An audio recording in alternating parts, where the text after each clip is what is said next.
បញ្ហាស្បែកគឺវារំខានខ្លាំងណាស់ខ្មែរបងប្អូនធ្វើឲ្យយើងរស់នៅមិនសុខដេកក៏មិនបានទៅណាក៏មិនបានមានអារម្មណ៍មួយខ្មាស់គេខ្លាំងណាស់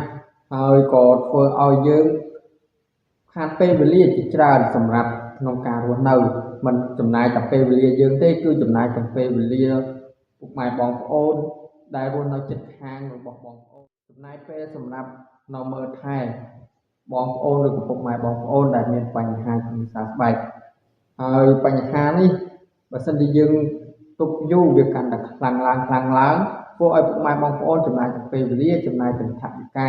ហើយក៏មិនដឹងថាទៅរកដំណោះស្រាយនៅណាដែរអញ្ចឹងថ្ងៃនេះបងប្អូនសូមណែនាំអំពីឈុតថ្នាំនេះដើម្បីព្យាបាលទៅលើជំងឺសើស្បែករបស់ពុកម៉ែបងប្អូនគ្រប់ប្រភេទពុកម៉ែបងប្អូនអាចឆាតសួរក្នុងเพจក៏បានទំនាក់ទំនងតាមលេខទូរស័ព្ទក៏បានឬក៏មកជួបបងប្អូនផ្ទាល់ដើម្បីប្រឹក្សាអំពីជំងឺសើស្បែករបស់ពុកម៉ែបងប្អូនជាចុងក្រោយខ្ញុំបាទសំសុភ័ក្រសូមអរគុណនិងជម្រាបលា